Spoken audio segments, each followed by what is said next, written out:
Jesse takes a new approach on his search for God. Tulip is still reeling from her encounter with the saint, and Cassidy is making some tough decisions trying to save his son. And Eugene, well, he just discovered that hell can get a whole lot worse. It's Preacher, Season 2, Episode 8. Holes.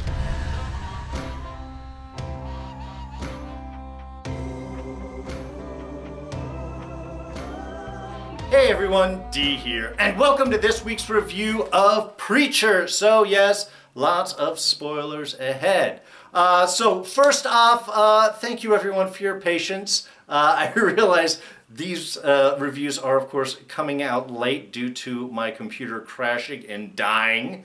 So I am recording this right after the show aired, and I will get it out to you guys as soon as we can, hopefully by the end of the week and before we get another episode under our belt. My tech guys have promised me and I'm holding them to it. Mom, don't let me down. Alright, so this week we get kind of a little break from the search from God, and we sort of a little pause, everyone dealing with really the repercussions of the search so far. First off, of course, we have Jesse. Starting off the episode really kind of in the dumps, unknowingly being watched upon. We'll get to Featherstone in a minute. But really just, things aren't going too well. The whole search throughout the jazz bars didn't work out. The little, taking a break and dealing with the Hurt Locker, that didn't lead him anywhere here. So now he's got to jump back in. And hey, why not take Cassidy's advice and go get that DVD looked at? I do love that they acknowledge the Cassidy's contribution. You know, and feeling like, because of course we had Cassidy feeling a couple of weeks ago that he wasn't doing much of anything. And he did save Tulip's life last week in his son's fingers thing. So I think this is kind of nice that Jesse is acknowledging to Cassidy, I'm going to use your idea. You know, he's seeing that Cass is dealing with his own stuff, but, you know, Jesse's focused right now. But he also acknowledges that to Tulip, too, which I also thought was nice at the bottom of the stairs there when he says, no, this was Cassidy's idea. I'm going to go and do that. I thought that was nice, kind of with that reinforcement of, hey, they are all partnership. Everybody is contributing in one way or the other. But these scenes down at Circuit Circle, I thought were awesome with the Dork Docs. And in fact, right in the middle of here is where we're going to throw up the old Scene of the Week. I'm not going to do the whole thing. I'm going to do mainly the central part after he goes in and asks them to enhance the video. It's like there's a button that you can enhance that. I always love that. And I loved how they kind of carried it through with this, where he asked, you know, it's like you do in the television shows. There's a button, right? They're looking at him like, no, you can't, because there's no enhance button. There's some tricks and things you can do, but man, CSI, they confuse everybody. There's no way you can do that. But the following sequence, when he was sitting there, and we've got the whole Grail Industries commercial going on behind him, that whole sequence is really what I'm getting to right here, because it's one of the more lighthearted, I think. There's a lot of heavy stuff going out throughout this episode, and kind of rightfully so. So this kind of gives a little bit of a lighthearted break to it. And first we get that the Grail Industries commercial behind him, which if you listen to the voiceover is all like, Grail Industries, we produce the food that you take. We take care of the waste you have. And we'll be with you until the end or so on. It got a little fuzzy at the end. Ending with a nuclear explosion, you know, is kind of ineffective. But all those imagery was horrible. You've got the hot dog eating contest guy just shoving his face. And then, of course, a huge bounce of trash being dumped out, and then the nuclear explosion. It's kind of an end-of-the-world visage anyway, which is perfect for Grail Industries, since they seem to be moving in that direction. But that was awesome, just kind of that little image that we had. And then when he walks up to the Dork Docs, and he's so excited, they're all like, all right, man, here, take a look. No evidence. You can't see anything. It's all clear. The fact that they were there to try and help him potentially cover up evidence. Why? Because they're in New Orleans, and that's what you go to your major department store, Circuit Circle, to go and do, is to make sure that your crimes can be covered up. I loved it. It was perfectly in tone with the show. It was unexpected. It was right in line. It was awesome. The frustration that Jesse had with that too was like, no! No, it's not me. I'm not. No, I want what I asked for. This isn't code. It was a great kind of moment. It was just, like I said, it was the most levity that kind of we had throughout the episode. The whole frustration in dealing with that. And then as they fall back in like, oh, okay, just give us a couple more minutes. Go have a seat. It was kind of a perfect little arc right there within that. Tulip this week, dealing with a lot of that fallout, that still post-traumatic shock of her encounter with the Saint, and kind of doing whatever she can to make up for it. We can see that she certainly can't sleep at the beginning of her discussion with Jesse. She seems to keep going back to the hurt locker, hopefully thinking that shooting, that moment of death but coming out of it, that seemed to be so cathartic last week, doesn't really seem to be doing much of a help anymore. And of course, dealing with the fridge, still got a bullet hole in it. So let's get rid of that hole. A lot of holes in this episode. This is really what we have Tulip dealing with, is finding some way to push and to cover up. She's not really dealing with her encounter. She's not processing through it. She's trying to deny it and push it away, which is very much Tulip's personality type. She's not a big lovey-huggy, let's talk it all out kind of person. So this is really kind of pushing her, and this is going to make this process a lot longer. Now, of course, while she is trying to clean up said holes, not only in her department, but of course, if the holes exist anywhere, she's going to think about it, get rid of them all, which is why she obsessively goes from apartment to apartment, seeing the fallout of those encounters with the Saint too, all bloody and nasty. She doesn't really acknowledge that part. She's a little more focused on the holes, which I thought was kind of interesting. I thought there might be a bit more trauma brought up with her going into each of these apartments. That doesn't really seem to be the case.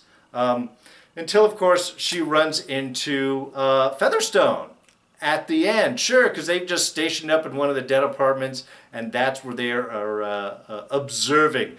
Concealed intimacy, I believe, is Featherstone's term right there, which is creepy and accurate, kind of both at the same time. We also get to see how much of a quick change Featherstone is. I mean, we saw the change when we first encountered her, but now that's really, we can see this is really her thing. Changing from person to person, adapting, a chameleon, and wonderfully so. Again, the acting and performances in this episode, as in all of them, top notch. But this is now where you're going to see how Featherstone's new character starts to interact with Tulip, and how we're going to have this whole other end. Because while putting up that face might be nice, Tulip, I was wondering if she was going to be suspecting something about Featherstone, and I don't think she does. I think at this moment she is just desperate to reach out for someone. And since Featherstone played up this new character who is running from her husband, and that's why she has a gun, and trying to set up her new life, now we see another wounded girl, strong, but wounded girl that Tulip can kind of identify with. So now we're going to be having a bit more interactions with them, bringing Featherstone in closer to the group, which is going to work out just great for Grail Industries, and certainly Hairstar when he shows up probably next week. But in the meantime, well, I don't know. It's going to be interesting, because I do think at some point Tulip's not dumb. She's going to suss something out, and that is not a person that you're going to want to cross. So a lot of interesting potentialities here now that Featherstone has kind of snuck into the group and is going to be a little part of the action there. And Cassidy, oh, Cassidy and Denis, really so much of their scenes were like really heartbreaking to me. Really heartfelt, so much kind of going on, which again is it's wonderful. Really a great example of how this show is able to deal with such such a variety of tones and still make them work. From the comedy we had with the Dork Docs, the seriousness we have here, to all of the outrageous, over-the-top things. They really do an amazing job of doing it, and these scenes, I think, really were quite evident of that. Now, when we first see Denis, he's a baby, 1946, and I am wondering, is he adopted by Cassidy? and not his actual son. Because Cassidy's 119 years old, and 146, he's already a vampire at this point, as we can see. He looks exactly the same. So I don't know how they're approaching vampirism. Usually vampirism is you're sterile, but that might be different. Later when he does have that phone call with Seamus, and he talks about having a son, Seamus on the other end was mentioning, oh, I've got tons of those, shouldn't you have a bunch? There's a reference there that there should be a whole lot more. So I don't know if Cassidy's vampirism makes him sterile or not, in which case I can't really tell at this point whether Denis is his actual son. Seems to be from Cassidy's reaction, or if he is adopted, because they don't really establish much in that first sequence there. Just a big room of babies and he's staring over one. But this is really Cassidy dealing with a lot of his immortality and the effects that his life has had. And I think part of the real struggle with Cassidy throughout this episode starts with that reflection back in his youth, where he is looking over towards little baby Denis and he says, you know, I'm going to be the best dad ever. You can see how that is now reflecting back, as Denis has told him he has been an absent father. He hasn't really been there for him, and now he's sort of returning, and now there's the one thing that he can do to be the best dad ever, but it's not something that Cass can do. And I think that really is the crux of Cassidy's struggle throughout this episode. A few weeks ago I was wondering, what is it that happened with Cassidy to turn him from being kind of the, you know, carefree, run around disaster that you know, he himself has acknowledged that he was, to someone now who's really much more sympathetic and much more reflective of the effects that he has had. And I think it might have been just this whole process. The scene that he has with Tulip there in the kitchen, where you're saying, would you like to have this? Would you like to be immortal? You know, but nobody thinks of the downside. I don't get to go to the beach, and I love that. Which, okay, that was interesting, but to me, the really more heartfelt point was he talked about the boredom. You've heard all the jokes. Drugs don't really work much anymore. You've seen everything, you've heard everything. That type of idea, you know, it really makes you kind of think for a moment of stretching out that life and watching everyone around you die, and you stay exactly the same. I think after years of seeing that, I think that is what's affected Cassidy the most. And now it's really summed up with this tragedy that he has with Denis, who is dying and is begging for him to turn him, to make him immortal. And Cassidy won't. And he's weighing so many different options. I mean, first he's denying, no, I'm not going to do it. Don't ask me to do it. But he is desperate enough to still go to Jesse and ask, hey, can Genesis do something? Like I said, can you just command him, be healthy? Which I don't think that you can. Get out, disease. Stay alive. Be comforted. I don't know, maybe just sort of a comfort idea. I'm not really sure. You can't, I don't think the voice can override actual physicality. But this is the desperation that he is going off. And still, with every moment, with everything, as Denis is coughing up blood, as he begs in the moment, Papa, Papa, please.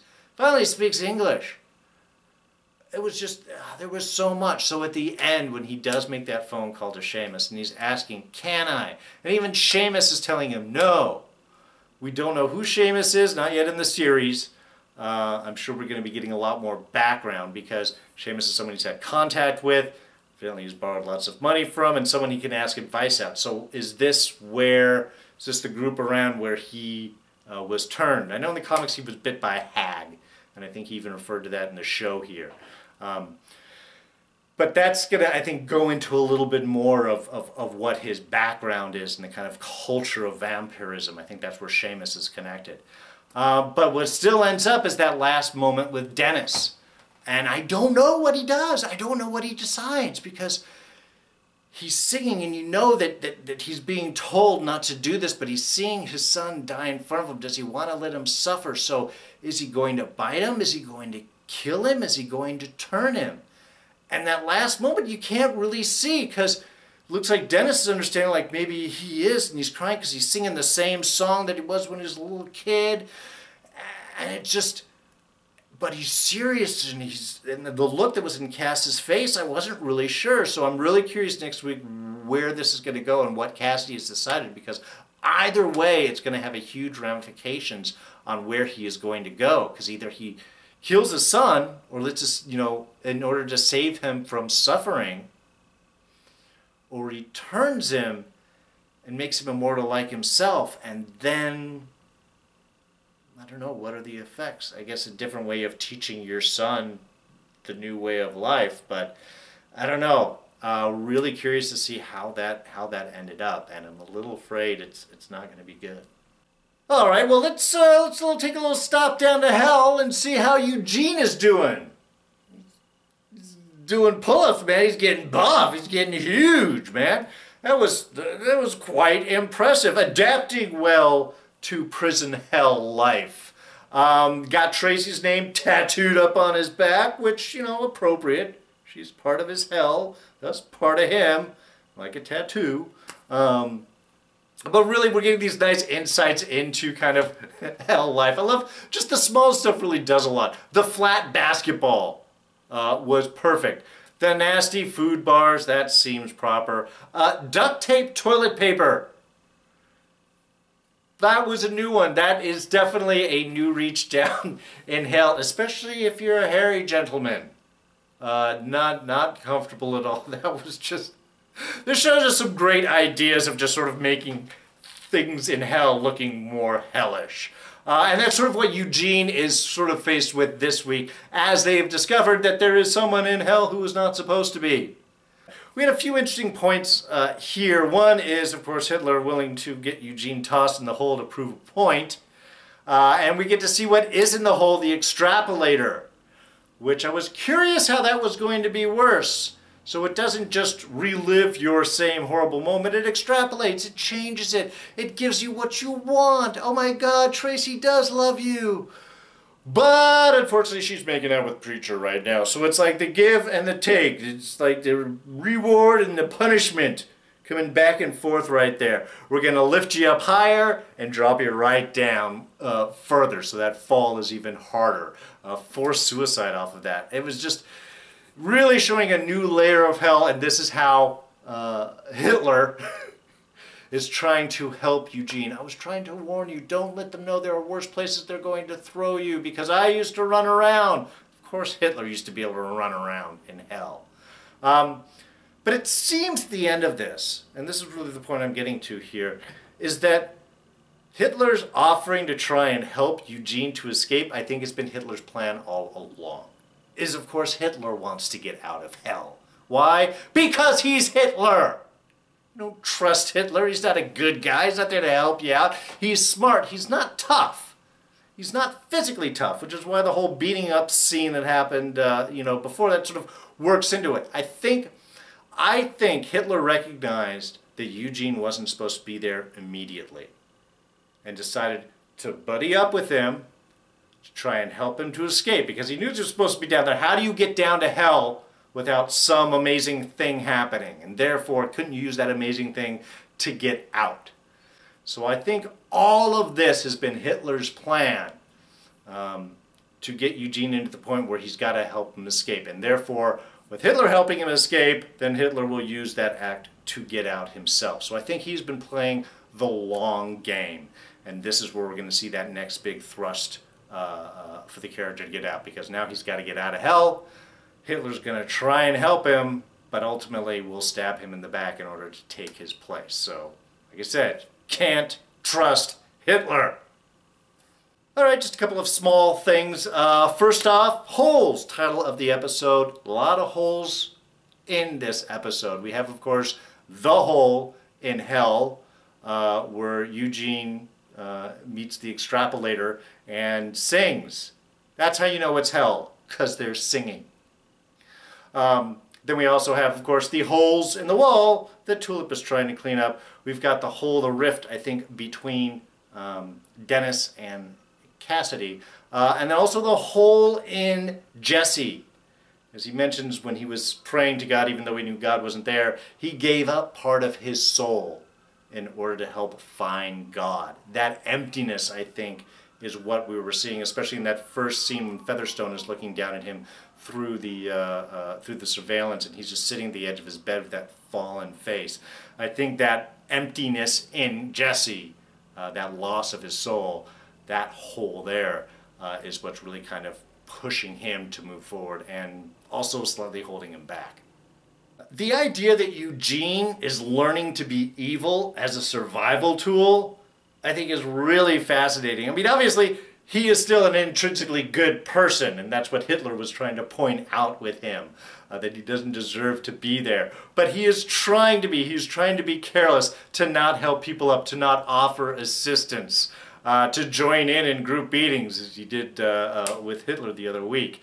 So it was just kind of an interesting idea that we have someone who is innately good being sent to hell and is learning to be evil as a survival tool.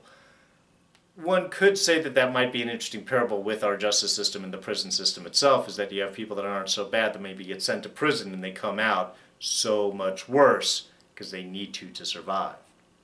Interesting to see how that might play out with Eugene. Alright, so I think that's just going to wrap things up then for this week. So if you did enjoy this review, please go ahead and hit that like button. Thoughts, ideas, comments section below. What did you guys think of the episode? Did you think Cassidy turned Denis? Is he his real father or was he adopted? What do you guys think? Again, throw those down in the section below. Now you can always catch me on Twitter and Instagram. I'm at Darren Jakes. Now, this fall we've got a ton of shows. We've got Fear the Walking Dead coming back in September. We're going to have Inhumans. Then in October we've got the return of The Walking Dead. We've got Mr. Robot. And we have Dirk Gently Season 2. So lots of stuff. You won't want to miss any of it. And if you're a subscriber, you won't. Quick and easy, just go ahead, hit my face right there, and you won't miss anything. And I'll throw up our latest review for Game of Thrones right here. Spoils of War was awesome. Anyway, that's going to be it for me. I am D, and I'm out of here. Catch you guys next time. Bye-bye.